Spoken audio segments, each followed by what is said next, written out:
Hi everyone, Maxine here, Tink and I Treasures. Welcome back to my studio. Today I have a little bit of a different thing for us. It is reviewing and looking at a watercolor set.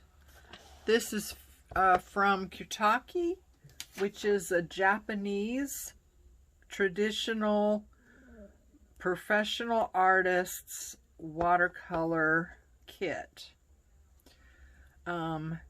This is the 48 color set, and that's what it's called. I won't even try to pronounce it, but there you go. And then the brand is Kuretake. Okay. Anyway, so what I have learned about this paint is it's a little different from watercolor, in as if you use a small amount of color, it's more of a gouache, which means it's more opaque. The more water you use, the more translucent it gets, which may or may not be a good thing for someone that's beginning. I'm not really sure about that. So my first impression is that this is a pretty box, but it's a box. And the paint is in a box, not a palette. It's not metal. It's, you know, in essence, paper box. So yeah, I'm not sure how that's gonna work out over time. All these lift out, and they have the number and the name right here, which is nice. And then they have the number and the name on the bottom of the pan, which is nice. These pans are a different size than normal. And I think it might be misleading as to how much paint is in here. I don't know that this is very deep. But yeah, my main concern is it's in a box, and watercolor is wet. There's water involved. So yeah, I'm not sure how this is going to work out. But we'll see. So I have a number 6 round here. I've got my clean water, and we're just going to do some swatching. Rose Madder. So this thing is set up differently than what I normally set up a palette. So yeah, the first one is Rose Madder Deep. So I'm up close, hopefully, so you can see good. And I'm going to get some water on my brush, and it activates really quickly. And let's just, so it is very smooth, creamy. I have done some tests as far as the movement of this paint in water, and it doesn't move, which may or may not be important, you know. But if you put water down, just plain water, and you get some paint on your brush and you drop it in, it doesn't really move much. So that's disappointing to me, but it's, you know, some artists prefer that because they feel they have more control. Personally, I like the explosion. That's what's so cool about watercolor. but you know. So here's the next color. Some of these names I am familiar with, some I am not. This first one was Rose Madder Deep. The second one is Carmine. Is that right?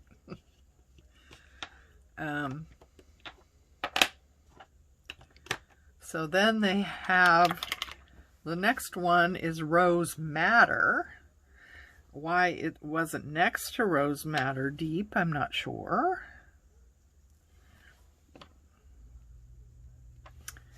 Get some more paint on my brush. And those two, they don't look like they're...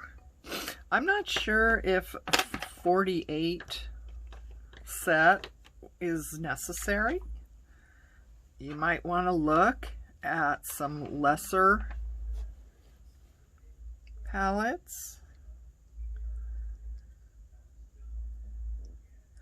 as sometimes, you know, when you get these bigger palettes,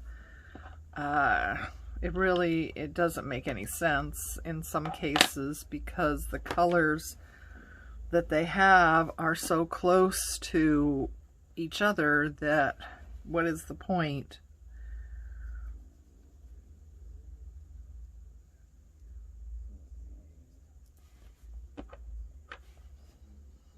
This one does have some metallic type colors in it and some pearlescent type colors, so I thought, well, that would be nice because I really don't have those type of things. My watercolors are more traditional. Cadmium Scarlet. More water. But yeah, it activates really quickly. It's very creamy.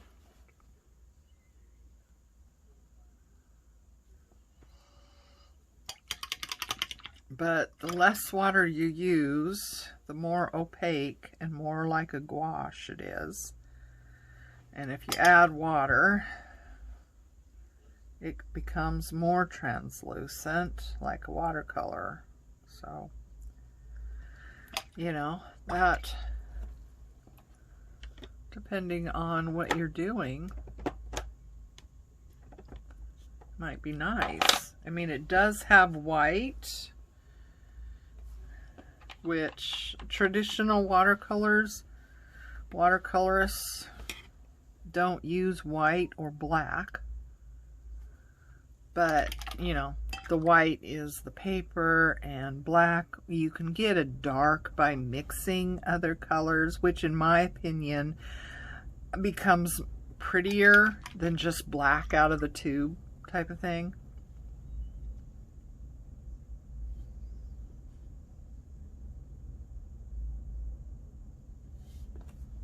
That was Cadmium Orange.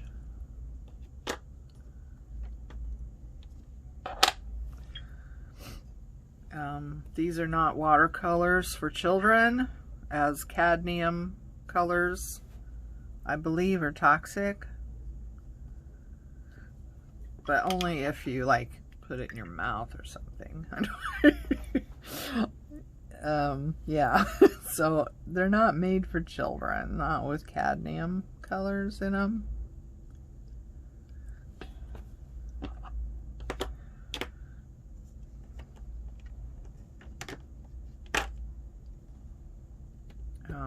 Yeah, I don't know. And because these pans are so big, I don't know what palette I could possibly get to put these into.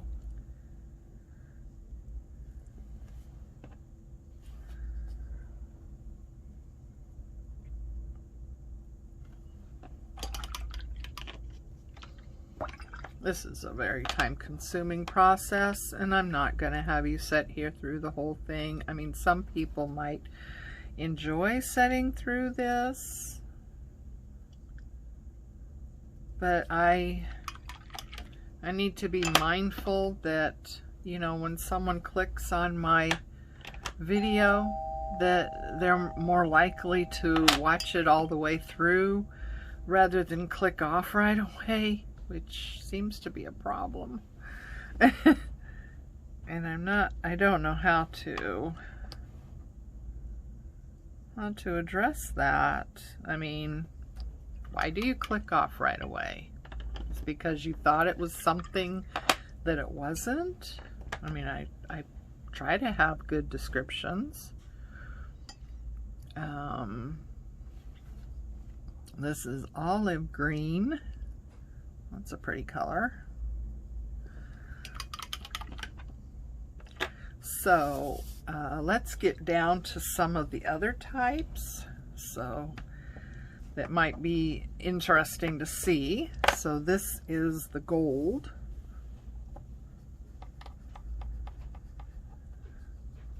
So let's see how that works. That's pretty. I mean, it's different. It's a metallic-y type, which would be nice for accents and stuff, I think. So what's this another one here? It's another gold.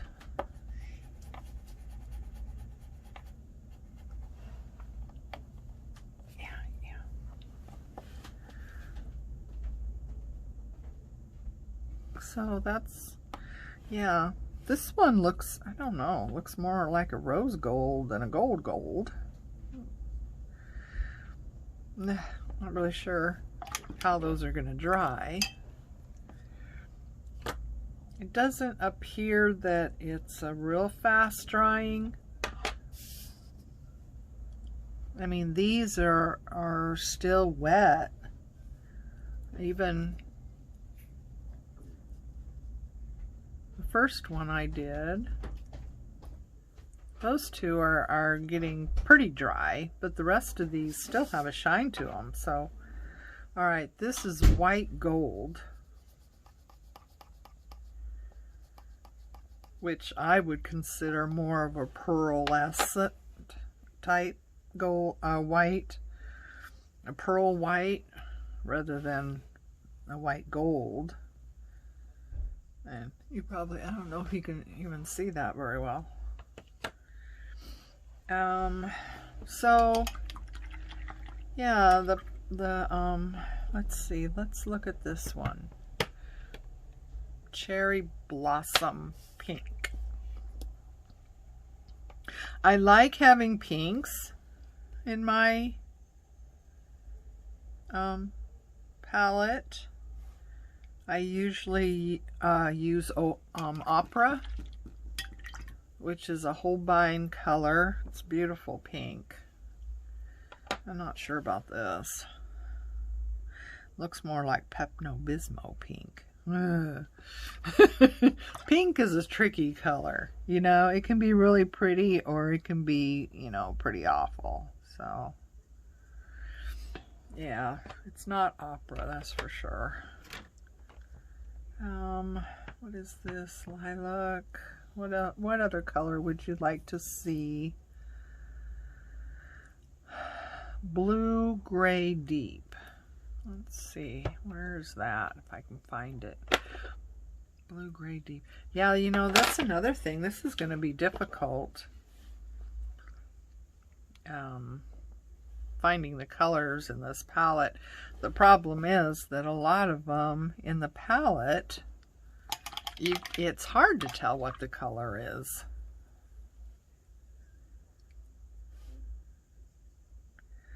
So that's a pretty color. So this color mixed with maybe a dark green and a dark red would give you a better black than just black out of the tube. That's pretty. I like that one. So anyway, I will bring the palette over closer so you can see. It has a nice, you know, variety of colors. Like I said, some of these are very difficult to figure out what color it's going to be. Like this one here, to me, looks like it would be black, although I know it's not. See, and it's really hard to get them out of there too. Persian blue.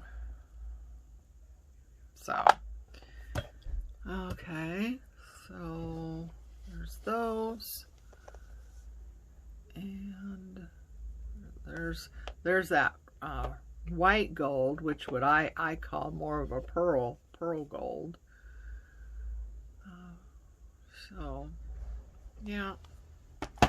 Anyway, I will raise you up a little bit so maybe you can see. Oops. Hello. Maybe you can see this better. So anyway, that is it. Oh, and here's the name of it too. You can see that.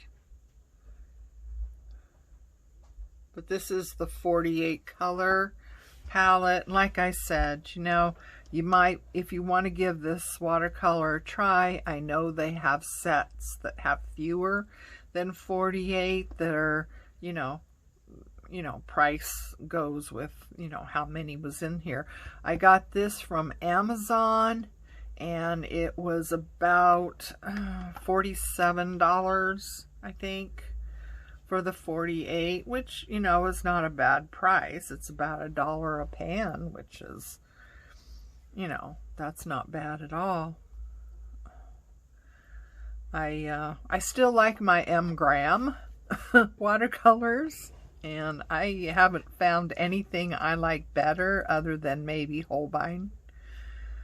But anyway, so I thought I would share this with you, give you a little sneak preview of, you know, these paints and what they're like and what my thoughts are on it. And I don't know, maybe I can find a palette that I can put these in, or maybe just pick out the ones I want to use and just take them out of this box and use them, you know, outside of the box. But yeah, this box is not going to hold up over time. I can guarantee that right now. So yeah, I'm kind of disappointed in that.